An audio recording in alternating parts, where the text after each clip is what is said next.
ಇನ್ನು ವಿದೇಶಿ ಮತ್ತು ದೇಶಿ ಪ್ರವಾಸಿಗರ ಮೇಲೆ ಅತ್ಯಾಚಾರ. ಈ ಘಟನೆ ನಡೆದಿರ್ತಕ್ಕಂಥದ್ದು ನೋಡಿ. ಇಬ್ಬರು ಆರೋಪಿಗಳನ್ನು ಬಂಧಿಸಿದ್ದಾರೆ ಗಂಗಾವತಿ ಪೊಲೀಸರು. ಇನ್ನೋರ್ವ ಆರೋಪಿ ಪರಾರಿಯಾಗಿದ್ದಾನೆ. ಪೊಲೀಸರು ಹುಡುಕಾಟವನ್ನು ನಡೆಸಿದ್ದಾರೆ. ಮಾರ್ಚ್ 6ರ ರಾತ್ರಿ ವಿದೇಶಿ ಮತ್ತು ದೇಶಿ ಪ್ರವಾಸಿಗರ ಮೇಲೆ ಹಲ್ಲೆ ಆಗಿದೆ. ಅತ್ಯಾಚಾರ ನಡೆಸಿ ಎಸ್ಕೇಪ್ ಆಗಿದ್ದರಂತೆ ಆರೋಪಿಗಳ ಗ್ಯಾಂಗು. ಗಂಗಾವತಿ ತಾಲೂಕಿನ ಸಾಣಾಪುರ ಕೆರೆ ಸಮೀಪ ನಡೆದಿದ್ದಂತಹ ಘಟನೆ ಇದು.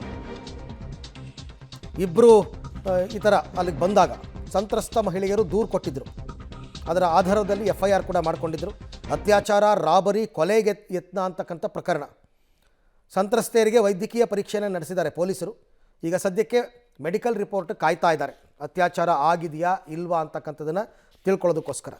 ನೋಡಿ, ಅವರೆಲ್ಲ ಹಂಪಿ ಮತ್ತು ಇದೆಲ್ಲ ನೋಡೋದಕ್ಕೆ ಬರ್ತಾರೆ. ಆ ಭಾಗದಲ್ಲೆಲ್ಲ ಹನುಮಂತನ ಜನ್ಮಸ್ಥಳ ಇವೆಲ್ಲ ಬಂದವ್ರ ಮುಂದೆ ನಮ್ಮ ರಾಜ್ಯ ದೇಶದ ಮರ್ಯಾದೆ ಕಳೆಯುವಂಥ ಕೆಲಸ ಮಾಡ್ತಾರೆ ಇವರು. ಅತ್ಯಂತ ಕಠಿಣವಾಗಿ ಶಿಕ್ಷೆ ಕೊಡಬೇಕಿಂತವ್ರಿಗೆ. 6 ತಂಡಗಳನ್ನು ರಚಿಸಿದ್ವಿ. ಆ ತಂಡಗಳಲ್ಲಿ ಮಾನ್ಯ IG ಸಾಹೇಬರು ಕೂಡ ನಿನ್ನೆ ಇಲ್ಲೇ ಬಂದಿದ್ದರು.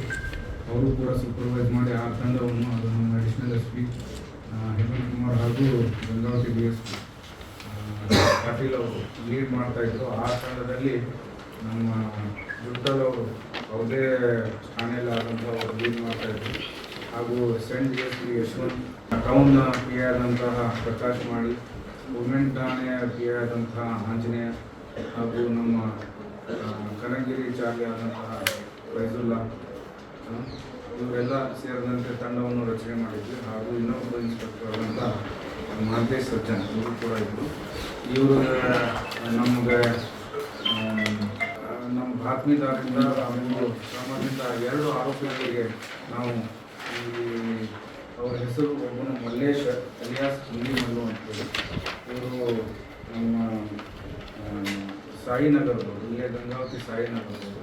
ಇನ್ನೊಬ್ಬರು ಚೇತನ್ ಸಾಯಿ, ತಂದೆ ಕಾಮೇಶ್ವರ್, ಇವರು ಕೂಡ ಸಾಯಿನಗರದವರು. ಸೊ ಇವರು ಕೃತ್ಯವನ್ನು ಮಾಡಿರೋದು ಒಪ್ಪಿಕೊಂಡಿದ್ದು. ಒಬ್ಬರಿಗೆ ನಾವು ಕೊಪ್ಪಳದಿಂದ ವಶಪಡಿಸ್ಕೊಂಡಿದ್ದೇವೆ. ಇನ್ನೊಬ್ಬ